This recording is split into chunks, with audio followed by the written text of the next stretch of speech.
नमस्कार दोस्तों, जय श्री महाकाल, जय रंजीत। साइंस के ऑनलाइन प्लेटफॉर्म पर आपका स्वागत है। मेरा नाम है अंकित बिंजवा और मैं आपके लिए लेकर आया हूं भारत की अपूर्णनीय सफलता जो हमने साइंस और टेक्नोलॉजी के सेक्शन में ली है। हम बायोटेक्नोलॉजी में कहां पर है, हम स्पेस टेक्नोलॉजी में कहां पर है और भी हम आगे जिस जिस सेक्टर में आगे बढ़ रहे हैं उन सभी के बारे में हम यहाँ पर डिस्कस करेंगे। एमपीपीएससी के पेपर नंबर 3 को हम यहाँ पर कवर कर रहे हैं। पेपर 3 को कवर करते हुए हम साइंस एंड टेक्नोलॉजी वाली यूनिट पूरी कंप्लीट कवर करेंगे। इसके पहले मैं आप लोगों को बता चुका हूँ हिस्ट्री, स्पेस टेक्नोलॉजी के हमने हिस्ट्री के बारे में देख लिया था। देन हम आगे बढ़ चुके थे। सेकेंड लेक्चर में हमने ऑर्बिट्स देखा। पहले ही बता देता हूं कि थोड़े लेक्चर थोड़े लंबे जा रहे हैं। लंबे इसलिए है क्योंकि बहुत सारा डाटा है, हमको जल्दी भी कवर करना है और बहुत अच्छे से इसको कवर भी करना है। जितना डाटा आपके पास बोर्ड पर सामने लिखा होता है वो आपकी सहूलियत के लिए होता है। मेरा काम है आप तक उसको इजी फॉर्म में पहुंचाना। ठीक है, तो शुरू करते हैं आज का खेला। देखिए, आज के खेले में हम आपको समझाने वाले हैं कि लॉन्च व्हीकल्स। आज का हमारा टॉपिक है लॉन्च व्हीकल्स। लॉन्च व्हीकल्स क्या होते हैं? अल्टीमेटली देखिए, सिंपल सी यदि हम बात करें तो हमको क्या बनाने की जरूरत है ना? हमने एक सैटेलाइट तो बना लिया, हमने एक सैटेलाइट का फॉर्मेशन कर लिया। हमारे पास ये एक सैटेलाइट है एक टाइप का। अब इस सैटेलाइट को हमको ऑर्बिट में प्लेस करना है। हमने ऑर्बिट में प्लेस करना है, तो ऑर्बिट में प्लेस करने के लिए हमको क्या चाहिए? एक ऐसा लॉन्च व्हीकल जो क्या करे, यहां पर उसको प्लेस कर ले। सैटेलाइट हम यहां पर प्लेस कर देंगे, देन हम इसको ले जाएंगे ऑर्बिट में और ऑर्बिट में ले जाकर इसको छोड़ देंगे। ऑर्बिट में ले जाकर हम इसको छोड़ेंगे। ठीक है, तो ऐसे व्हीकल्स जो सैटेलाइट को या फिर सैटेलाइट के अलावा हमारे जितने भी अदर ऑब्जेक्ट्स होते हैं, जैसे हमारे इंटरनेशनल स्पेस स्टेशन के फॉर्मेशन के लिए हमको बहुत सारे पार्ट्स की रिक्वायरमेंट होती है ना। उसके अलावा हमारा हबल टेलीस्कोप्स होते हैं या फिर इंटरनेशनल टेलीस्कोप्स होते हैं या फिर हमारे कुछ मिशंस होते हैं, है ना, जो हम स्पेस के नॉलेज के लिए ले जाते हैं। उनको सभी को लॉन्च करने के लिए जो डिवाइस का यूज करते हैं या फिर जो व्हीकल का यूज करते हैं उसी को हम बोलते हैं क्या? Launch vehicle. Launch vehicle. ठीक है, अब लॉन्च व्हीकल जो है वो एक टाइप की क्या है? रॉकेट ही है ना। ये एक टाइप का रॉकेट ही है। इसमें हम एक फ्यूल का यूज करते हैं। फ्यूल को हम बर्न करते हैं तो देन वो न्यूटन के थर्ड लॉ पर बेस्ड होता है और न्यूटन के थर्ड लॉ को बेस बनाकर रॉकेट यहां से लॉन्च होता है। देन ये अपनी ट्रेजेक्टरी को फॉलो करता है और वहां पर हमारे सैटेलाइट को लॉन्च कर देता है। ठीक है, तो अल्टीमेटली हमारा जो लॉन्च व्हीकल है वो क्या है? एक टाइप का व्हीकल है या फिर एक टाइप का सोर्स है जिससे हम क्या कर देते हैं? सैटेलाइट को लॉन्च करते हैं एक पर्टिकुलर ऑर्बिट में। ऑर्बिट्स में आपको समझा चुका हूं, इसमें ऑर्बिट्स का बहुत बड़ा रिस्पॉन्सिबल रोल होगा। ठीक है, तो देखिए, सबसे पहले हम आ जाते हैं, है ना, भारत ने अपना जो सफर शुरू करा वो कहां से करा? 1960s से, है ना। हमने जो भी हमारा लॉन्चिंग का सफर शुरू करा वो कहां से स्टार्ट करा है? 1960s से इंडिया ने स्पेस से रिलेटेड प्रोग्राम्स स्टार्ट कर चुका था। ठीक है, हम बहुत सारे सेक्शंस में बात कर रहे थे, हमने हिस्टोरिकल बैकग्राउंड देखा। देन 1960s से हम यहाँ पर काम कर रहे थे। 1960 से काम करते करते करते तो हमको चाहिए था एक प्रोटोटाइप, है ना, जिसको देखकर हम कुछ बना सके, है ना, जैसे आपके सामने एक मूर्ति रखी हुई है लेकिन आपको सिर्फ वो मूर्ति दिखाई दे रही है। जब तक आपको उसके पास में उसकी फिजिकल प्रॉपर्टी, उसकी केमिकल प्रॉपर्टीज या फिर उसको देखने नहीं दिया जाएगा तब तक आप उस मूर्ति को नहीं बना पाएंगे, है ना। तो आप क्या करेंगे? उस मूर्ति को लेकर आएंगे, देन क्या करेंगे? उसकी स्टडी करेंगे कि किस मटेरियल से वो बनी है, किस टाइप से हम उसको फॉर्मेशन करेंगे, क्या हैंड मोल्डेड है या फिर हमने क्राफ्ट करी है या फिर हमने किसी चीज से उसको क्या करा है? मोल्ड करके फिक्स करके बनाया है। तो वो सब चीजों के लिए हमको चाहिए था कि हम उसको क्या करें? एक स्टडी करें, एक डिटेल स्टडी करें। तो डिटेल स्टडी के लिए 1963 के अराउंड, है ना, 1963 के अराउंड हमने क्या करा? 1963 के अराउंड हमने अमेरिका से क्या बुलवाया? एक साउंडिंग रॉकेट बुलवाया, है ना, एक साउंडिंग रॉकेट बुलवाया। सबसे पहला हमारा है साउंडिंग रॉकेट हमने बुलवाया। अब ये साउंडिंग रॉकेट होता क्या है?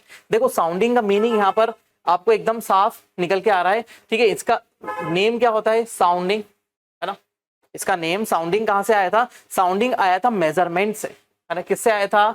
मेजरमेंट से साउंडिंग का मीनिंग क्या हो जाता है, मेजरमेंट आ जाता है। ठीक है, तो हमने किस चीज के मेजरमेंट के लिए कि हम कितनी हाइट पर सैटेलाइट को लॉन्च कर सकते हैं, फिर उसके अलावा हमारे कितने टाइप से हम इसमें फ्यूल्स का यूज कर सकते हैं, कितनी स्टेजेस का यूज कर सकते हैं, इन सब की स्टडी के लिए हमने क्या करा, एक रॉकेट बुलवाया, कहां से, अमेरिका से, और जिसका नाम था निक अपाचे। क्या नाम था इसका, निक अपाचे।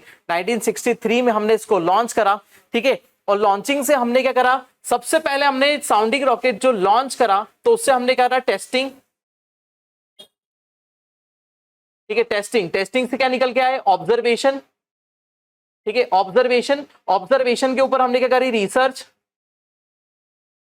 करी, रिसर्च के बाद हमने क्या करी, स्टडी, रिसर्च के ऊपर हमने स्टडी करी और ज्यादा, और स्टडी से हमने क्या करा, हमने प्रोटोटाइप बनाया, हमने प्रोटोटाइप तैयार करा, और ये पूरा इंडिजीनियसली करा हमने फिर, है ना। पहले तो हमने बुलवाया, उसके बारे में नॉलेज निकाला, कौन सा फ्यूल है, कैसे हम इसको जनरेट कर सकते हैं। और ये टेक्नोलॉजी उस समय ऐसा नहीं हुआ करता था कि कोई कॉपीराइट है और बाकी सब चीजें सभी फ्रीली अवेलेबल हो जाती थी, है ना। नॉर्मली फ्रीली अवेलेबल तो नहीं बोल सकते कि मतलब कंट्रीज उसको सप्लाई कर देती थी, क्योंकि उनको भी बेनिफिट हो रहा होता था।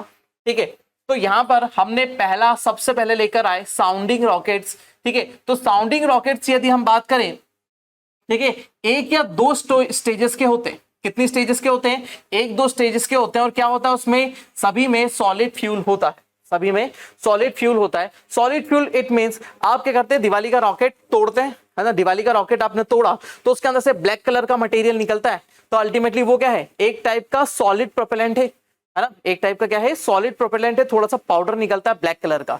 तो ब्लैक कलर का पाउडर ही क्या है, हमारा सॉलिड प्रोपेलेंट सिस्टम हो जाता है, जिससे हम क्या करेंगे, इसके अंदर फिल करेंगे। और देन उसके अलावा एक और चीज याद रखें यहां पर साथ में, कि यदि आपने सॉलिड फ्यूल का यूज करा है तो स्पेस में ऑक्सीजन नहीं होती है, स्पेस में आपको ऑक्सीजन नहीं मिलेगी, तो उसके साथ में आपको एक ऑक्सीडाइजर भी मिलाना पड़ेगा।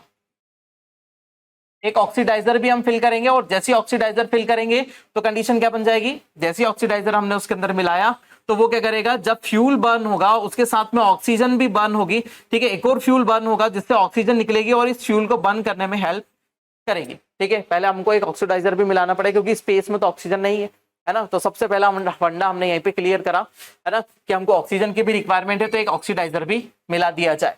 ठीक है, अब आप पूछेंगे दिखता कैसा है। हमने जिस चीज के बारे में बात करी तो आपको ये पूरा साइड में दिखाई दे रहा है, ये होता है साउंडिंग रॉकेट। ये होता है हमारा क्या, साउंडिंग रॉकेट। लेकिन ये पूरी तरीके से अपडेटेड है। अभी मैं आपको बताऊंगा कि कैसे कैसे स्टेजेस में हम आगे की तरफ बढ़ते हैं, तो ये पूरा अपडेटेड है। ठीक है, अब इसमें क्या हो जाता है, इसमें कुछ डिफरेंट पार्ट्स होते हैं, है ना।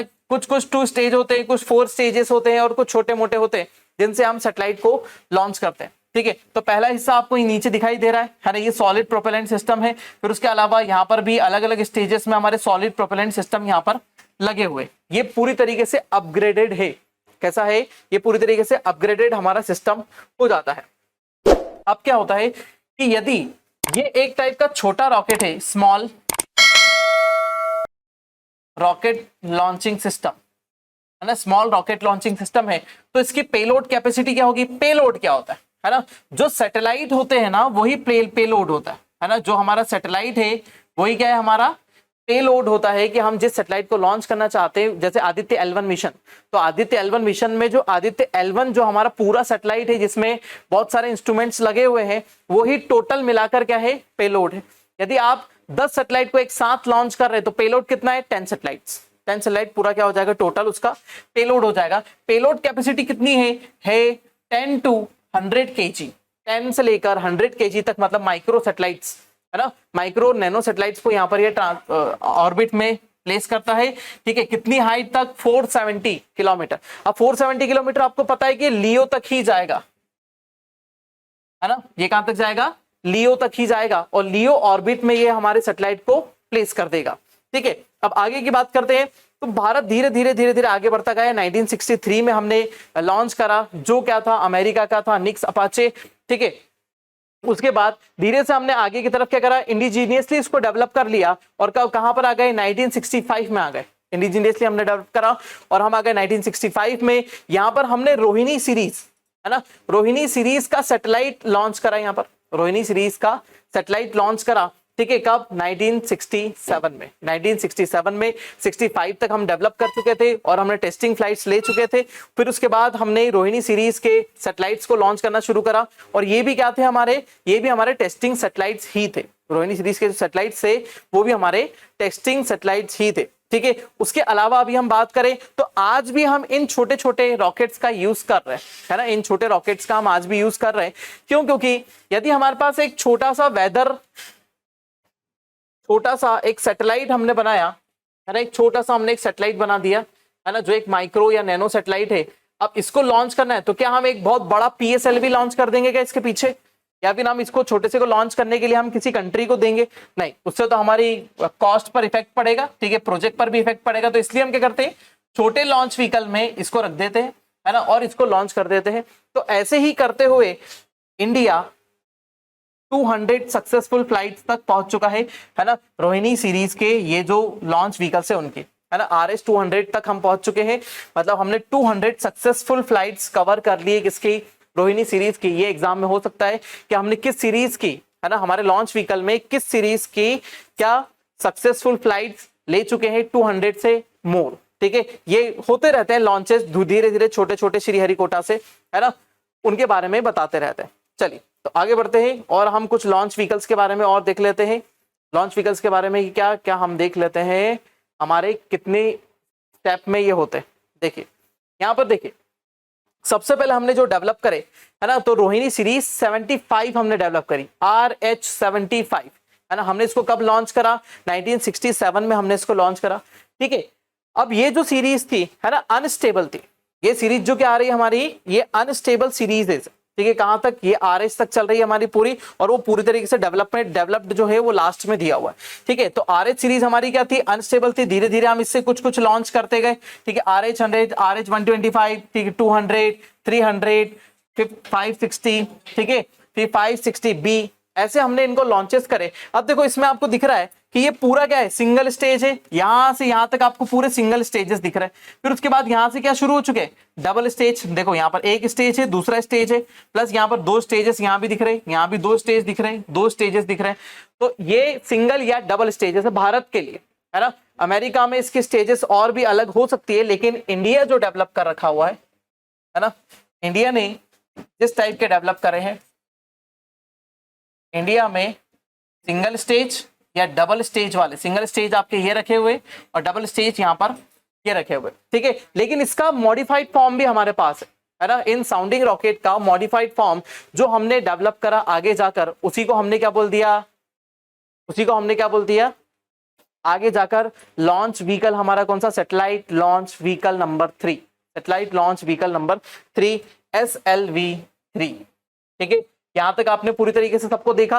देखिए ये छोटे छोटे रॉकेट से सिंगल स्टेज दिख रहे हैं यहां तक, ठीक है। फिर उसके बाद डबल स्टेजेस दिख रहे हैं, और वो एकदम पूरी तरीके से मॉडिफाइड फॉर्म है उसका, ठीक है। आगे की तरफ बढ़ते, देखिए अब हम आ चुके हैं किसमें, नेक्स्ट आ जाते हैं हमारे कि हम SLV में आ गए, सैटेलाइट लॉन्च व्हीकल SLV। अब SLV जो था वो साउंडिंग रॉकेट का ही मॉडिफाइड फॉर्म था, साउंडिंग रॉकेट का ही मॉडिफाइड फॉर्म था, ठीक है। SLV-3 हमने इसको नाम दिया, ठीक है।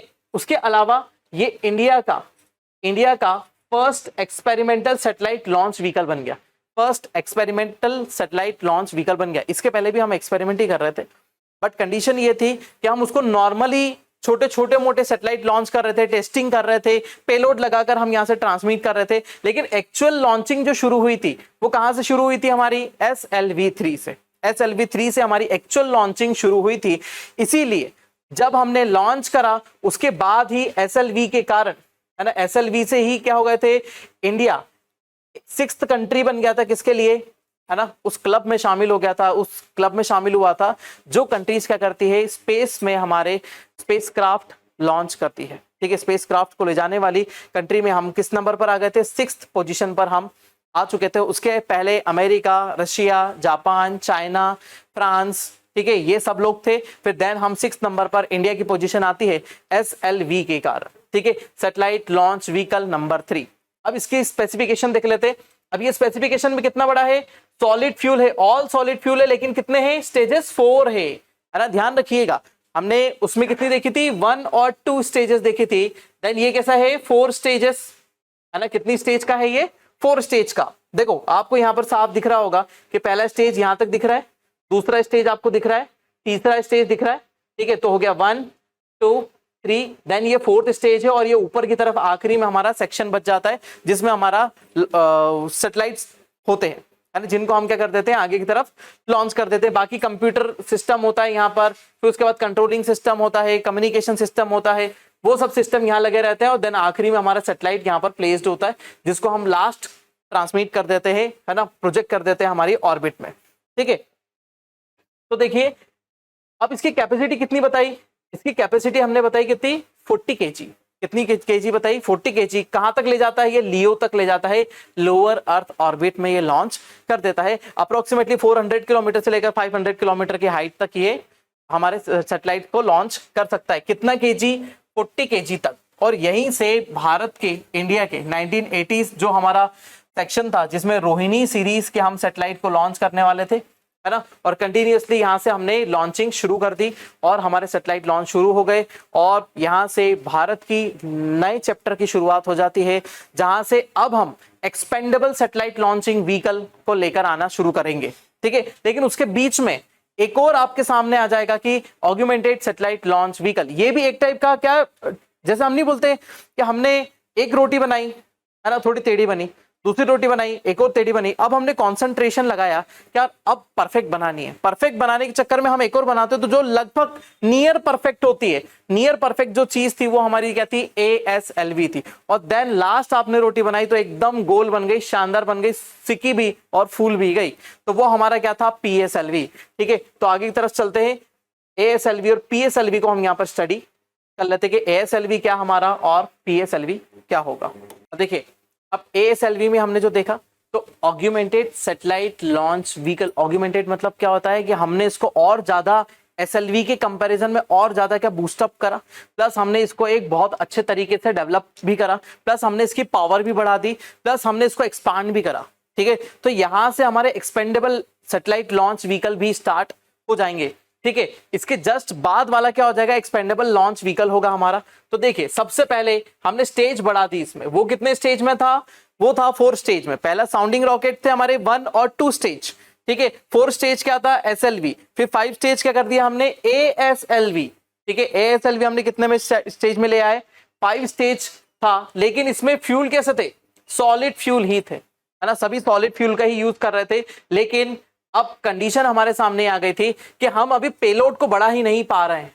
हमारे सामने कंडीशन सबसे दुविधाजनक ये थी कि हम पेलोड को नहीं बढ़ा पा रहे, जबकि हमारे कम्युनिकेशन सैटेलाइट 2-2 हजार किलो, 5-5 हजार किलो, है ना, इतने होते, 2000 किलो, 4000 किलो ऐसे होते हैं कम्युनिकेशन सैटेलाइट, बड़े होते हैं। उनको लॉन्ग ड्यूरेशन के लिए हम सेट करते हैं, तो इतने सारे इक्विपमेंट होते हैं, रडार उसके अंदर लगे हुए होते हैं, स्कैनिंग सेंसर होते हैं, तो इसीलिए हम उनको लॉन्च ही नहीं कर पा रहे थे और हमको इसके लिए डिपेंडेंट होना पड़ रहा था फॉरेन कंट्रीज पर।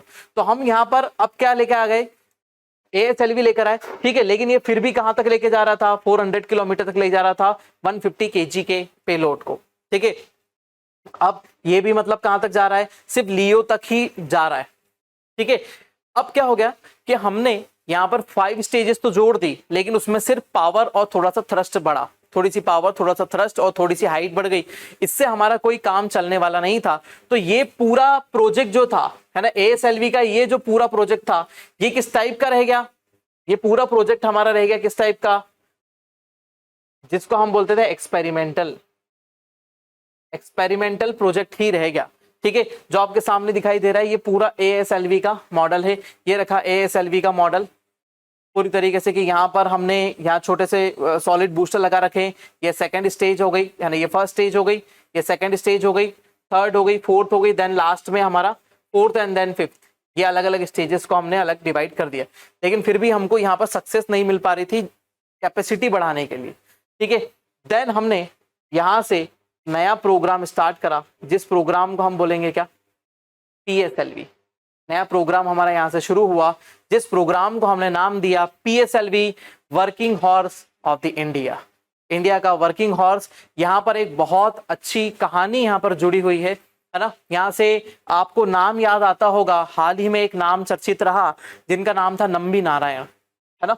तो इंडिया के पास कोई ऐसी टेक्नोलॉजी नहीं थी, है ना, लिक्विड फ्यूल से रिलेटेड। तो लिक्विड फ्यूल से रिलेटेड एक टेक्नोलॉजी को डेवलप करने के लिए एक इंसान सामने आए, उनका नाम था नंबी नारायण। उन्होंने बहुत ज्यादा इफेक्ट डेवलप करे इसके ऊपर, प्लस यहाँ पर हमारे पास जो टेक्नोलॉजी थी वो हमारा फ्रांस के पास जो टेक्नोलॉजी है उसी का ही मॉडिफाइड फॉर्म हमने डाला, ठीक है। तो हमने ये करा लिक्विड फ्यूल को टेस्टिंग के लिए, लिक्विड फ्यूल की टेस्टिंग के लिए हमारे पास का सेटअप ही नहीं था, इंफ्रास्ट्रक्चर डेवलपमेंट ही नहीं था, है ना। इसीलिए इंडिया में तो आपको पता ही है कि यदि कोई नई इन्वेंशन होती है तो उसके पीछे क्या हो जाता है, बहुत सारे रिस्ट्रिक्शन लग जाते हैं कि हमारे पास पैसा नहीं है, हम ये नहीं करेंगे वो नहीं करेंगे, तो फिर हमारा प्रोजेक्ट लटक सा गया था, ठीक है। अब ये हुआ कि यहाँ से सभी लोगों को भेज दिया गया फ्रांस में ही वहां पर टेस्टिंग स्टार्ट हुई, प्लस इसी इंजन का टेस्टिंग किया गया और इंडिया का विकास इंजन सक्सेसफुल हुआ, जो हमारे सेकंड स्टेज में यूज होने लायक बन गया, ठीक है। तो इंडिया का विकास इंजन बनाना विकास इंजन बनाना हमारे जो स्पेस प्रोग्राम थे उसके लिए मतलब एक बहुत बड़ी स्टेप थी, बहुत बड़ी स्टेप को लेकर आए थे हम, कि मतलब यदि विकास इंजन नहीं होता तो वो एक सीढ़ी ही गायब हो जाती जीएसएलवी तक पहुंचने वाली। जीएसएलवी तक हम पहुंच ही नहीं पाते, जो वर्ल्ड के सबसे हैवी लिफ्ट वाले लॉन्च व्हीकल्स है, ठीक है।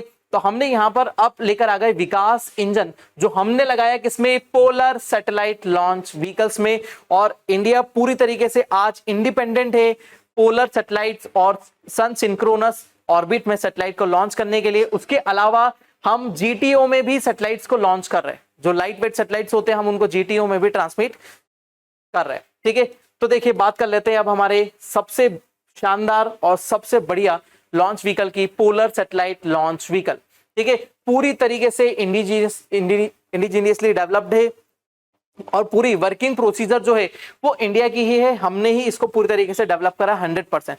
जैसे जीएसएलवी के बारे में बात करें तो जीएसएलवी का फर्स्ट सेक्शन जो था जीएसएलवी मार्क 1 वो हमने रशिया से लिए थे, तो इसीलिए हमारे पास वो टेक्नोलॉजी अलग से रशिया से ली हुई टेक्नोलॉजी थी, ठीक है। देन हम उसको डेवलप करते गए, लेकिन ये पूरी तरीके से हमने कहा डेवलप करा, भारत में। इसकी शुरुआत हो चुकी थी 1990s से, है ना। 1990s का जो एरा था हमारा, और 1990 से लेकर 1995 के बीच में हमने कुछ सक्सेसफुल रहे और कुछ अनसक्सेसफुल रहे, लेकिन हमने 1994 में पूरी तरीके से सक्सेस लेकर आ गए, किसमें, विकास इंजन में। विकास इंजन में हम पूरी तरीके से सक्सेसफुल हो गए, जिससे हम क्या कर रहे हैं, पोलर ऑर्बिट और सन सिंक्रोनस ऑर्बिट में हम हमारे सैटेलाइट्स को लॉन्च करना स्टार्ट कर दिए, ठीक है। अब देखो सबसे बड़ी कंडीशन यहां पर यह हुई थी कि उस समय टेक्नोलॉजी बहुत तेजी से आगे बढ़ रही थी,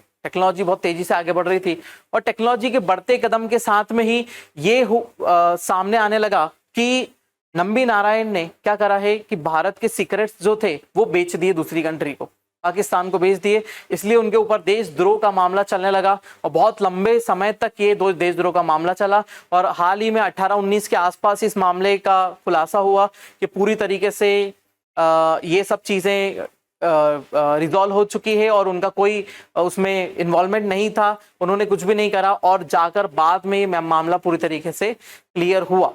तो उन्होंने ही विकास इंजन को डेवलप करा था। जहां तक की बात की जाए कि हमारे मिसाइल मैन जो है एपीजे अब्दुल कलाम, उनसे भी बड़ी शख्सियत की यदि बात करें तो वो है नंबी नारायण, जो हमारी स्पेस टेक्नोलॉजी के एक करता धरता रहे हैं। लेकिन ये एक छुपे हुए नाम है जिनका नाम नहीं लिया जाता, वो भी अभी हाल ही में उजागर हुए, है ना। द नंबी इफेक्ट करके आपने एक सेक्शन देखा होगा, उसमें आपको देखने को मिलेगा, पूरी स्टोरी वहां पर दी हुई है कि कैसे हमने एक विकास इंजन डेवलप करा, उनके द्वारा डेवलप किया गया इंजन ही क्या है, विकास इंजन है, ठीक है। अब देखो, अब हमने यहां से पीएसएलवी में क्या चीज अचीव कर ली कि हम यहां से बहुत ज्यादा वेट को कैरी कर सकते हैं, क्योंकि जो विकास इंजन है, विकास इंजन जो है उसका थ्रस्ट बहुत अच्छा है, वो अच्छा थ्रस्ट जनरेट करता है, ठीक है। कौन से स्टेज में, सेकेंड स्टेज में। सेकेंड स्टेज का जो थ्रस्ट है वो बहुत ज्यादा हाई है। सेकेंड स्टेज के थ्रस्ट से हम क्या कर सकते हैं, सैटेलाइट को उसकी ऑर्बिट में प्लेस कर सकते हैं बहुत अच्छे से। तो इसको हमने जो विकास इंजन है वो सिर्फ सेकेंड स्टेज को ही बोला जाता है, ठीक है। आगे बात कर लेते हैं इस सेक्शन की कि हमारे विकास इंजन हमारा किस सेक्शन में लगा हुआ है, ठीक है। देखिए विकास इंजन की बात करें तो यहां पर आपको दिखाई दे रहा है, देखिए फर्स्ट स्टेज कैसी है, फर्स्ट एंड थर्ड स्टेज, मतलब ये जो व्हीकल चल रहा है इसका फर्स्ट स्टेज आपको दिखाई दे रहा है यहाँ पर, ये फर्स्ट है, और देन यहाँ पर जहाँ PSLV लिखा हुआ है यहाँ पर क्या है, सेकंड स्टेज। तो फर्स्ट एंड सेकंड स्टेज इसका कैसा है, ये है सॉलिड फ्यूल, है ना। फर्स्ट एंड सेकंड स्टेज यहाँ पर दिखा हुआ है, ये देखो, है ना, सॉलिड फ्यूल यहाँ पर दिया हुआ है, ठीक है। यहाँ पर हमारा सेकंड स्टेज, थर्ड स्टेज भी कहाँ गया, ये रहा, थर्ड स्टेज हो गया हमारा कौन सा, सॉलिड फ्यूल वाला दिया हुआ है। देन हमारा ये जो स्टेज, हमारा जो बीच वाला सेकंड स्टेज जो यहाँ पर आ जाता है, वो स्टेज कौन सा आ जाता है, वो लिक्विड फ्यूल वाला आता है। और सेकंड स्टेज को ही हम क्या बोल रहे हैं, विकास इंजन। ये जो सेक्शन हमारा दिया हुआ है, ये रही हमारी सेकंड स्टेज, इसी को हमने नाम दिया हुआ है क्या, विकास इंजन।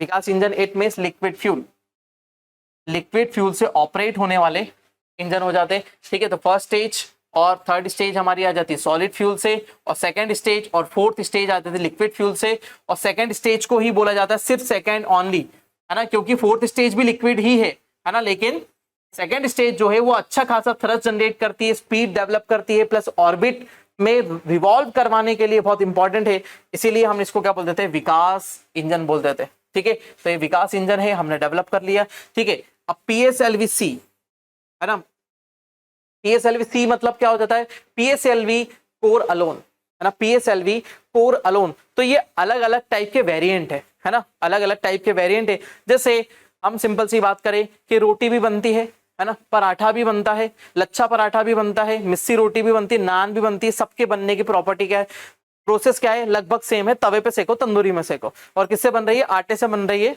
ठीक है। तो वैसे ही PSLV के भी क्या है, बहुत सारे वेरिएंट है। तो इसमें सबसे पहला वेरिएंट आता है क्या, कौन सा, कोर अलोन। कौन सा वेरिएंट आ गया, कोर अलोन। अब कोर अलोन की प्रॉपर्टी देखो, कोर अलोन की सिंपल प्रॉपर्टी यहां पर ये है कि जैसे आपको यहाँ बूस्टर दिख रहे हैं, है ना, यहाँ पर आपको 1 2 3 4 5 और उधर की तरफ भी बूस्टर लगे हुए दिखेंगे, तो ये बूस्टर नहीं होते। ये कैसा होता है, ऐसा सिंपल होता है। जैसे मैं यहाँ पर हाथ रख लूं तो आपको कैसा दिखाई दे रहा है, बस इतना दिखाई दे रहा है। तो ये क्या है, एक सिंपल रॉकेट होता है जो लो थ्रस्ट वाला होता है। लो थ्रस्ट वाले रॉकेट होते हैं और ज्यादा हाइट तक नहीं जाते। लो वेट वाले सैटेलाइट्स को लॉन्च करने के लिए हम इसको लॉन्च करते हैं, ठीक है। तो इसमें क्या होता है, इसमें ये नीचे वाले सेक्शन के बूस्टर्स नहीं होते, है ना, नीचे के सेक्शन के बूस्टर नहीं होते, तो इसीलिए इसको क्या बोलते हैं, कोर अलोन। इसको नाम क्या बोल देंगे हम, कोर अलोन। दूसरा वेरिएंट इसका हो जाता है क्या, PSLV-DL, है ना, PSLV-DL। अब इसके अंदर कितने होते हैं बूस्टर, यहां पर सिर्फ 2 बूस्टर लगे होंगे, ये छोटे छोटे, है ना, इसके साथ में 2 छोटे बूस्टर होंगे। फिर उसके बाद आता है क्वार्टर, है ना, ड्यूएल आ गया। फिर उसके बाद क्या हो गया, क्वार्टर मतलब 4। इसके अंदर कितने बूस्टर लगे होंगे, 4 बूस्टर को यूज करते हैं। देन PSLV-XL जो सबसे हैवी लिफ्ट वाला है, सबसे हैवी लिफ्ट वाला है, इसके अंदर कितने बूस्टर्स होते हैं, 6 बूस्टर्स का यूज करते हैं। तो ये जो यहाँ पर इमेज दी हुई है वो किसकी है, PSLV-XL की इमेज यहाँ पर दी हुई है, जो एकदम धड़धड़ाते हुए ऊपर की तरफ जा रहा है, ठीक है। तो ये हमारा था PSLV। कितना स्टेजेस है, 4 स्टेजेस है। First stage solid, second stage liquid, Vikas engine, third stage आ गई हमारी फिर से सॉलिड, फिर देन लास्ट स्टेज आ जाती है फोर्थ स्टेज, है ना, जो हमारे व्हीकल को, जो हमारे सैटेलाइट को लॉन्च कर देगी। ये उसकी स्पेसिफिकेशन है, कौन सा सेक्शन कितनी देर के लिए चलता है, क्या होता है, और बाकी पूरी प्रोसीजर इसके अंदर क्या होती है, वो सब, है ना। लेकिन हमको इतना ज्यादा याद करने की जरूरत नहीं है, हमको यहाँ से मीनिंग है, यहाँ से क्वेश्चन बना देगा और डन हो जाएगा हमारा खेला। चलो अब देखते हैं लिफ्ट के बारे में बात कर लेते हैं कि कितना, है ना, कितना सेक्शन इसको क्या लगता है। देखिए जैसे PSLV का पेलोड कैपेसिटी बोले तो पेलोड कैपेसिटी सन सिंक्रोनस ऑर्बिट में कहां तक ले जा सकता है, मैक्सिमम 750, है ना, सॉरी 750 नहीं, 1750, है ना, 1750, 1750 किलो कहां तक ले जा सकता है, सन सिंक्रोनस ऑर्बिट तक, और ये इसकी मैक्सिमम लिमिट है ना, ये इसकी मैक्सिमम लिमिट है। मतलब सन सिंक्रोनस ऑर्बिट में आपको पहले बता चुका हूं। देन आ जाती है GTO में, GTO में मतलब ट्रांसफर ऑर्बिट, हमने बताया था पार्किंग ऑर्बिट, पार्किंग ऑर्बिट में लगाएंगे, पार्किंग से हम ट्रांसफर करेंगे, धीरे धीरे ट्रांसफर करते जाएंगे और एस्केप वेलोसिटी से बाहर निकाल देंगे, या फिर हम कहां पर ले जाएंगे, हम उसको जियो स्टेशनरी या जियो सिंक्रोनस में लेके जाएंगे, ठीक है। तो वहां तक कितना है, 1425 kg, है ना, हम kg में ही बात कर रहे हैं और यहाँ ऑर्बिट के हिसाब से बात कर रहे हैं। डाटा कंफ्यूजिंग नहीं डाल रहा हूं मैं आप लोग के सामने, ठीक है। फिर उसके अलावा ये जो है बहुत ही पावरफुल व्हीकल है, इसीलिए हम इसको क्या बोल देते हैं, working horse of the India, है ना, working horse of the ISRO या working horse of the Indian space programmes, ठीक है। अब देखो हम क्यों बोलते हैं इसको, क्योंकि लास्ट 47 लॉन्चेस में से, लास्ट 47 लॉन्चेस में से हमारे 44 लॉन्चेस कंटिन्यूअसली क्या है ना, सक्सेसफुल है।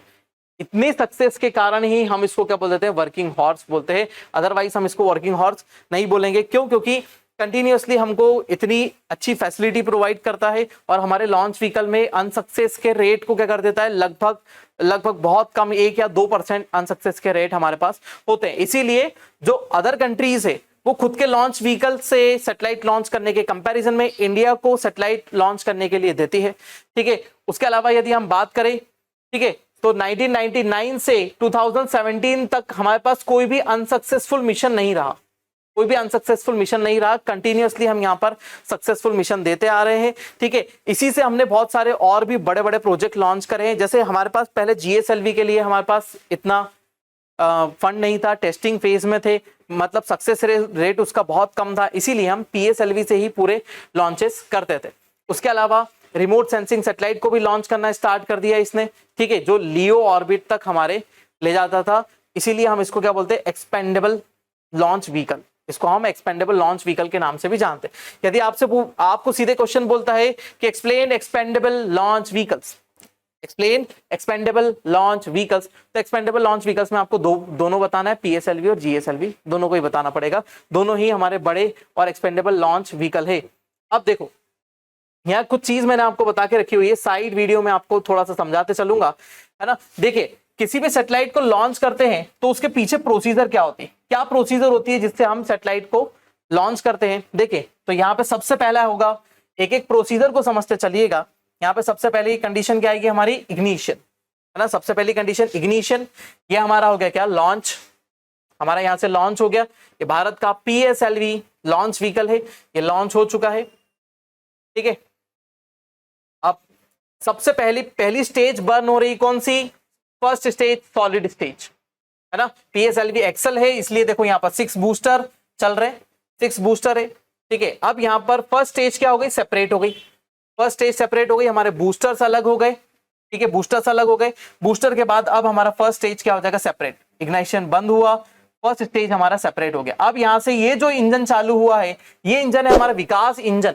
विकास इंजन की प्रोसेस चालू हुई, विकास इंजन इसको ऑर्बिट में रिवॉल्यूशन करवाना स्टार्ट करेगा।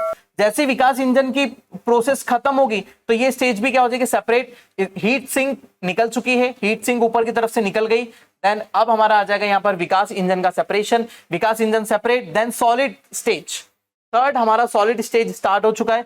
ये सॉलिड स्टेज हमारा स्टार्ट हुआ, सॉलिड स्टेज खत्म। देन आखिरी में हमारा जो लिक्विड स्टेज है, जो इसको अपनी ऑर्बिट में प्लेस करेगा, वो स्टार्ट हो चुका है। और सैटेलाइट हमारा यहाँ पर बचा हुआ है, और ये सैटेलाइट क्या हो जाएंगे, अलग अलग हो जाएंगे और अलग अलग ऑर्बिट में चले जाएंगे। देखिए, वो अलग हो गया, उसको थ्रस्ट मिला और ये ऑर्बिट में जाकर प्लेस हो गया। तो अलग अलग सेक्शन क्या हो जाते हैं, अलग अलग होते हैं। हर स्टेज में मैंने आपको चारों स्टेजेस बताई, इसमें से एक स्टेज कम हो जाएगी, है ना। यदि हम GSLV की बात करें तो इसमें क्या हो जाएगा, एक स्टेज कम हो जाएगी। 3 स्टेजेस में बताएंगे, first stage solid, second stage हमारा लिक्विड विकास इंजन, और थर्ड स्टेज क्रायोजेनिक इंजन।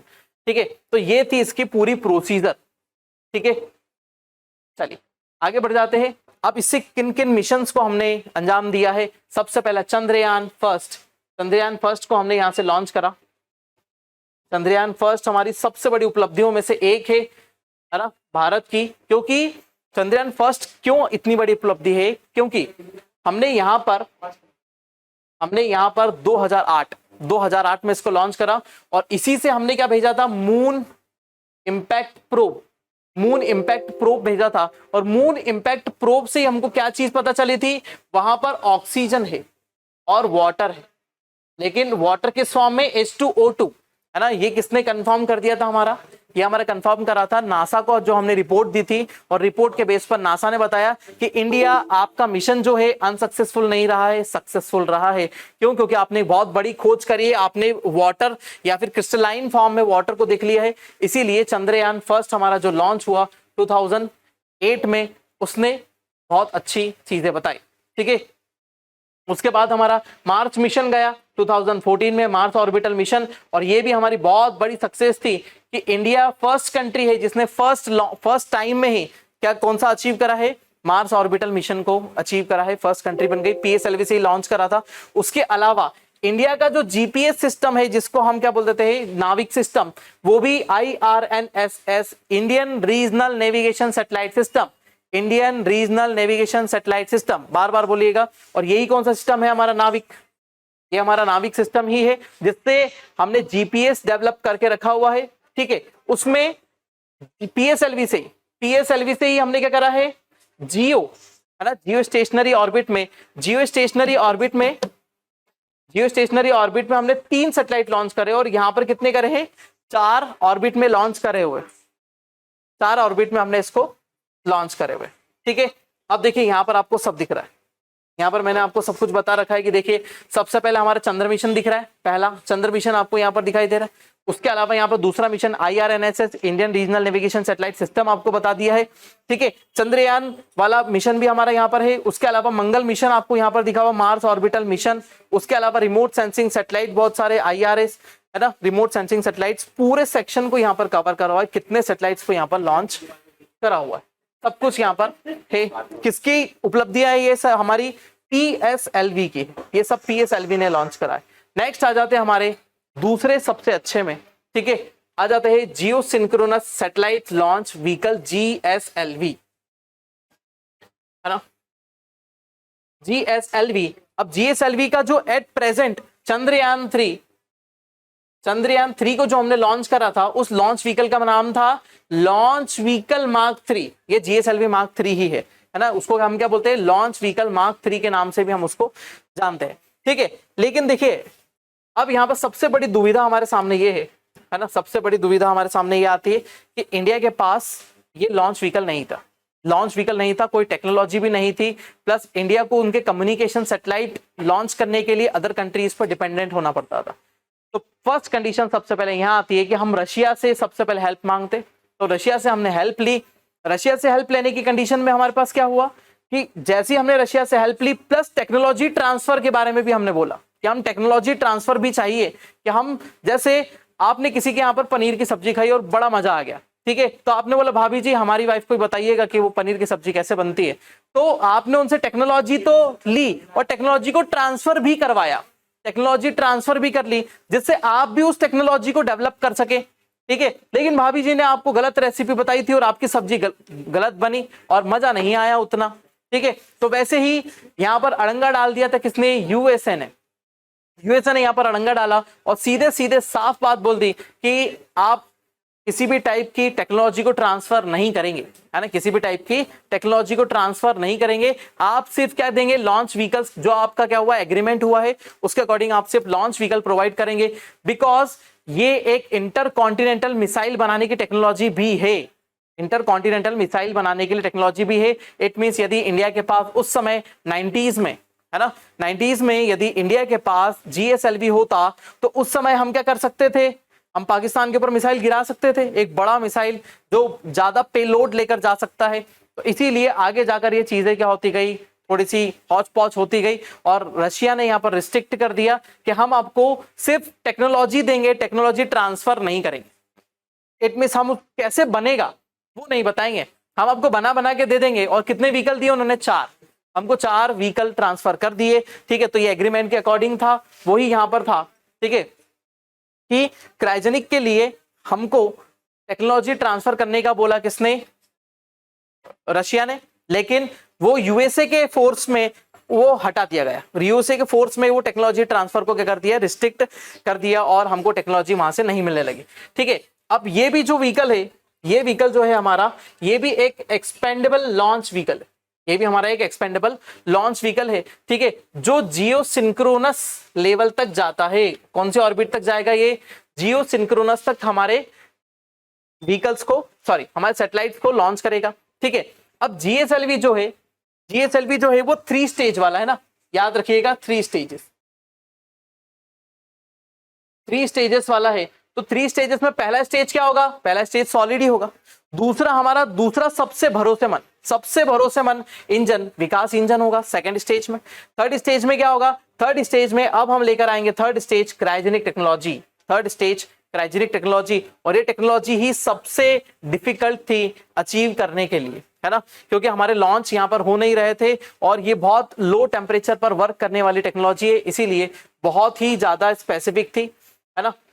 अब देखिए यहाँ पर आपको लॉन्च व्हीकल्स दिखाई दे रहे हैं पूरे। तो सबसे पहला आपको दिखाई दे रहा है कि हमारा साउंडिंग रॉकेट, ठीक है। साउंडिंग रॉकेट के बाद हमने SLV-3 बनाया, SLV-3 के बाद हमने बनाया ASLV, ASLV के बाद हमने बनाया PSLV मार्क, कौन सा, PSLV mark sorry XL, PSLV XL बनाया, ठीक है। फिर उसके बाद हमने बनाया GSLV मार्क 2, हमने जो इंडिया वाले बनाए ना वो बता रहे हैं। GSLV मार्क 1 इसके बीच में आ जाएगा क्योंकि वो हमने रशिया से लिया था।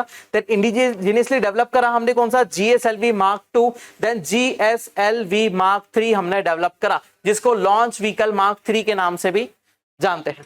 चलिए आगे बढ़ते हैं GSLV में आगे की तरफ। इसमें हमने जो यूज करा है वो किस चीज का यूज करा है, क्रायोजेनिक टेक्नोलॉजी का। यहाँ पर देखिए, यहाँ पर आपको पूरी तरीके से दिख रहा है कि ये वाला जो सेक्शन है हमारा सॉलिड बूस्टर वाला है। देखो ये वाला सेक्शन जो आसपास दिख रहा है ये सॉलिड बूस्टर सेक्शन है ना, जिसमें हम सॉलिड फ्यूल को बर्न करेंगे।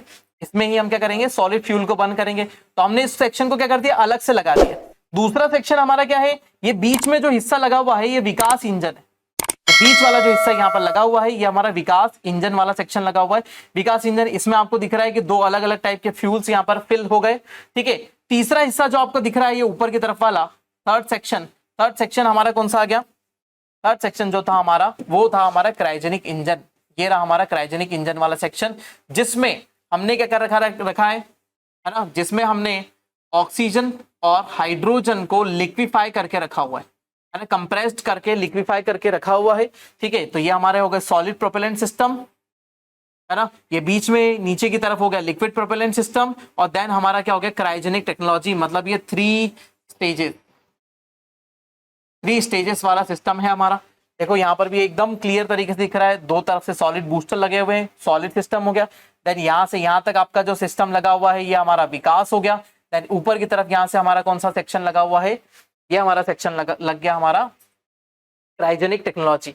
अब क्रायोजेनिक टेक्नोलॉजी अल्टीमेटली होती क्या है, इसको हम सिंपल से देख ले। क्रायोजेनिक में क्रायो का मीनिंग होता है, क्रायो का मीनिंग होता है लो टेम्परेचर, ठीक है। लो टेम्परेचर पे वर्क करने वाली टेक्नोलॉजी, ऐसी टेक्नोलॉजी जो एक्सट्रीम लो टेम्परेचर पर वर्क करती हो। तो टेम्परेचर की रेंज भी आपको बतानी पड़ेगी ना, ऐसी टेक्नोलॉजी कितने लो टेम्परेचर, ऐसी टेक्नोलॉजी जो -150 डिग्री सेंटीग्रेड से लो टेम्परेचर पर वर्क करती हो।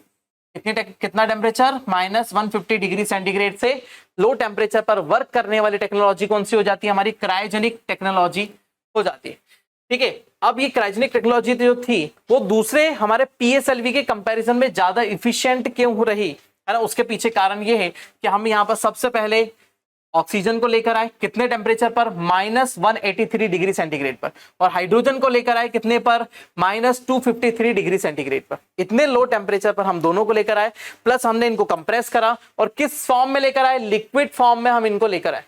तो लिक्विड फॉर्म में हम क्या कर सकते हैं, किसी गैस को अच्छे से स्टोर कर सकते हैं और लो एरिया, छोटे से एरिया में हम ज्यादा स्टोर कर सकते हैं। तो हमने इनको कंप्रेस करा और हमने क्या कर दिया, एक छोटे से सेक्शन में हम इसको कंप्रेस करके भर लिए। अब हाइड्रोजन तो आपको पता है, हाइड्रोजन एक बहुत अच्छा फ्यूल है ना, और ग्रीन फ्यूल भी है क्योंकि इससे किसी टाइप का पॉल्यूशन नहीं होता है। तो हमारा एक ग्रीन फ्यूल है हाइड्रोजन, जिससे हम हाइड्रोजन फ्यूल सेल भी बना रहे हैं।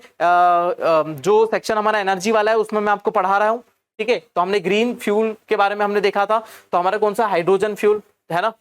तो एक ग्रीन फ्यूल है जिससे पॉल्यूशन नहीं होता है, ठीक। तो हम इसको डेवलप कर रहे हैं, तो हमने इसको क्रायोजेनिक टेक्नोलॉजी में डेवलप करा, बट यूएसए के सपोर्ट नहीं मिला हमको, ठीक है। रशिया ने हमको टेक्नोलॉजी ट्रांसफर नहीं करी, लेकिन हमने उसको इंडिजीनियसली डेवलप कर लिया, ठीक है। तो सबसे पहले रशिया से हमको मिला था GSLV मार्क 1, है ना। रशिया से हमको जो हेल्प मिली थी उससे हमने जो बनाया था वो था GSLV MK1, GSLV मार्क 1 हमने डेवलप करा।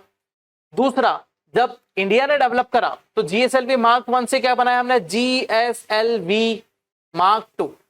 ये पूरी तरीके से क्या था, इंडिजीनियस था, ये पूरी तरीके से भारत में बना हुआ लॉन्च व्हीकल था, ठीक है। यदि हमारे पास पहले टेक्नोलॉजी ट्रांसफर हो जाती तो 1992 से ही हम क्या कर चुके होते, सैटेलाइट्स को लॉन्च कर रहे होते और आज हम बहुत ऊपर होते इस टेक्नोलॉजी में, ठीक है।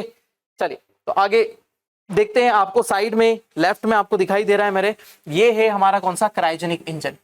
ये पूरा क्रायोजेनिक इंजन है और ये एक डिफरेंट टाइप का इंजन है जिसमें हाइड्रोजन और ऑक्सीजन को लिक्विड फॉर्म में यूज किया जाता है, कंप्रेस करके लो टेम्परेचर पर, और देन हम इसका यूज कर पाते हैं।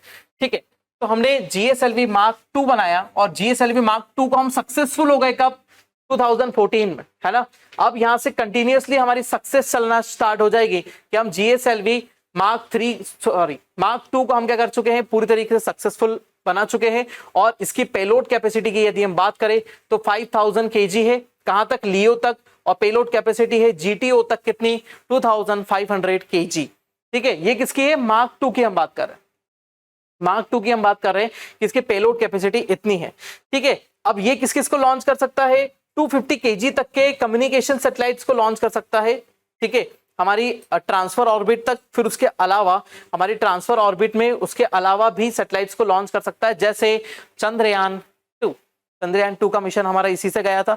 चंद्रयान 3 का मिशन भी हमने किससे लॉन्च करा? GSLV से ही लॉन्च करा। GSLV Mark III से करा है वैसे तो दोनों हमने, लेकिन GSLV का ही नाम है उसमें। ठीक है, तो अब ये हमारी फाइनली पूरी तरीके से हम सक्सेसफुल हो चुके थे और हमारी कंटिन्यूअस सक्सेस आ चुकी थी, मतलब हम टेक्नोलॉजी को पूरी तरीके से डेवलप कर चुके हैं। अभी तक हमारे GSLV में कोई भी अनसक्सेसफुल वाली कंडीशन नहीं आई है। जैसे हमने चंद्रयान 2 लॉन्च करा, चंद्रयान 3 लॉन्च करा, उसके अलावा भी हमने बहुत सारे हमारे कम्युनिकेशन सैटेलाइट्स को लॉन्च कर दिया है। पूरी टेक्नोलॉजी के बारे में मैंने आपको बताया, यहाँ पर क्रायोजेनिक क्या होती है ना। अब देखिए, अब आखिरी आ जाता है हमारा कौन सा? GSLV Mark III। GSLV Mark III, जिसको हमने लॉन्च व्हीकल LVM-3 के नाम से भी जानते हैं। LVM-3 launch vehicle Mark III, launch vehicle Mark III, इसका यूज किया गया था चंद्रयान 3 में। LVM-3 के नाम से हम इसको लॉन्च करें और चंद्रयान 3 आपको यहाँ पर दिखाई दे ही रहा है, जिसको हमने हाल ही में लॉन्च करा, उसके ऊपर मैं वीडियो बनाया हुआ है। ठीक है, आपने देखा ही होगा। ठीक है, अब हाईएस्ट पेलोड कैपेसिटी इसकी कितनी है ना? ये है लियो तक 8000 kg। लियो तक कितनी है? 8000 kg। और GTO तक कितनी है? 4000 kg। मतलब जियो ट्रांसफर ऑर्बिट तक हमारे इनसेट सैटेलाइट को लॉन्च कर सकते हैं इंडियन नेशनल सैटेलाइट सिस्टम। ठीक है, इंडियन नेशनल सैटेलाइट सिस्टम, इनको हम लॉन्च कर सकते हैं। हमारे कम्युनिकेशन सैटेलाइट्स होते हैं, इनको हम अब किस नाम से जानते हैं? इनसेट सीरीज खत्म हो चुकी है, GSAT के नाम से ये शुरू हो चुके हैं। ये हमारे कम्युनिकेशन सैटेलाइट सिस्टम है। ठीक है, इनको हमने लॉन्च करा और ये हमारी पूरी बहुत अच्छी सक्सेसफुल थी, जिससे हम हेवी पेलोड को भी कहां तक ले जा पा रहे हैं? GTO तक। देखिए कहां तक ले जा रहे हैं? GTO तक हम कितना ले जा पा रहे हैं? 4000। GTO तक कितना? 4000 kg। और लियो तक कितना ले जा पा रहे हैं? 8000 kg तक हम यहां तक पेलोड ट्रांसफर कर पा रहे हैं। ठीक है, और ये पूरे मिशन दिए हुए हैं, है ना, कि कौन सा मिशन कब था, है ना, और कौन से मिशन अनसक्सेसफुल रहे। तो देखिए, तो इसके पहले जो मिशन थे वो कौन से होंगे? GSLV Mark I के थे, है ना। तो देखो, रशिया ने हमको दिए तो हमने उनको लॉन्च करा, तो अल्टीमेटली उनसे हमारा कोई रिश्ता नाता नहीं कि वो तो दूसरे ने दिए थे, लॉन्च हुए, सक्सेसफुल हुए, नहीं हुए, हमने बस उसको देखना था कि कब था। ठीक है, तो हमने शुरुआत करी कहां से? GSLV Mark II से। देन GTO में हम ट्रांसफर करते गए। तो हमारी पावर यहाँ पर कम है ना, यहाँ पर हमारे पास क्या है? पावर कम है, इसलिए हम कहां तक जा रहे हैं? ट्रांसफर ऑर्बिट तक ही जा रहे हैं। देन जैसे ही 2014 का समय आया, है ना, जैसे ही 2014 का समय आया और हमने GSLV Mark III को क्या कर लिया? पूरी तरीके से Mark II के बाद 3 आ गया। हमने जैसे ही डेवलप करा तो वैसे ही अब क्या हो गया? हमारी यह जियो सिंक्रोनस ऑर्बिट आ चुकी है। देखो, GTO और जियो सिंक्रोनस, इन ऑर्बिट्स में हम लॉन्च करना शुरू करें। ठीक है, तो यहां से देखो, अनसक्सेसफुल रहा। यहां पर हम थोड़ा सा अनसक्सेसफुल रहे क्योंकि हमारा एक सैटेलाइट खराब हो गया था। सैटेलाइट खराब हो जाने से हम वहां पर क्या हुए? लॉन्चिंग तो सक्सेसफुल थी, लेकिन सैटेलाइट खराब हो जाए तो मेन मोटिव क्या है? सैटेलाइट ही तो लॉन्च करना है। यदि सैटेलाइट खराब तो देन मिशन अबॉर्ट। ठीक है, तो यही कंडीशन थी। मिशन वहां पर क्या हो गया था? अनसक्सेसफुल रहा। देन उसके बाद से, इसके बाद जितना भी है वो पूरा करंट में आएगा। वो करंट में लास्ट में कवर करूंगा पूरा, कि कितने सैटेलाइट लॉन्च कर रहे हैं, कौन सा प्रेजेंट सैटेलाइट है, कौन सा क्या है, वो हम एकदम आखिरी वाले लेक्चर में इसमें करंट को कवर करेंगे। इसके बाद वाले सैटेलाइट कौन से, प्रेजेंट में हमने हाल ही में 1-2 साल में कौन से लॉन्चेस करे हैं, वो सब। तो ये GSLV Mark 3 की क्या है, सक्सेस है। और बाकी जितने सैटेलाइट लॉन्च करें ना, वो सैटेलाइट के टाइप्स, रिमोट सेंसिंग और सब पढ़ाएंगे। उसमें टाइप्स ऑफ सैटेलाइट्स में हम डिस्कस करेंगे कि कौन सा कब लॉन्च हुआ, कौन से इंपॉर्टेंट सैटेलाइट से, कौन से सैटेलाइट का वर्किंग प्रोसीजर क्या है, वो सब हम उस समय डिस्कस करेंगे। ठीक है, तो ये GSLV की हमारी सक्सेस थी जो हम अभी तक लेकर आए। ठीक है, तो आपने अभी तक यहां तक देखा कि हमारे लॉन्च व्हीकल कितने हैं, कहां से कितने लॉन्च कर चुके हैं और कितना सक्सेसफुल रहा हमारा ये सफर। तो ये भी एक बहुत बड़ी उपलब्धि है भारत के लिए जो उसने अचीव कर ली है GSLV बनाकर। आगे जाकर हम और हैवी व्हीकल्स बनाएंगे। ठीक है, जैसे व्हीकल्स अभी खत्म नहीं हुए, आपको लग रहा है कि व्हीकल्स खत्म हो गए लॉन्च व्हीकल्स, इसके अलावा RLV TD भी है, reusable launch vehicle test demonstration, वो भी है। प्लस हमारा कैप्सूल प्रोग्राम जो चल रहा है ना, जो गगनयान है, तो मैं उनको उसी में समझाऊंगा, है ना, उन व्हीकल्स को उसी में समझेंगे। ये तो हमारे लॉन्च व्हीकल थे जो मेजर है सैटेलाइट लॉन्च करने के लिए है। गगनयान वाला हम अलग से समझेंगे, रीयूजेबल लॉन्च व्हीकल हम अलग से समझने वाले हैं, और उसके अलावा हमने और भी प्रोजेक्ट चला रहे हैं जो हमारे टेस्टिंग फेज में है, उनको भी हम अलग से थोड़ा बहुत देखेंगे। ठीक है, तो ये था आज हमारा लॉन्च व्हीकल वाला सेक्शन। ठीक है, बने रहिए साइंस एंड टेक्नोलॉजी के इस प्लेटफॉर्म के साथ। मेरा नाम है अंकित बिंजवा, मिलते हैं नेक्स्ट लेक्चर में। नमस्कार।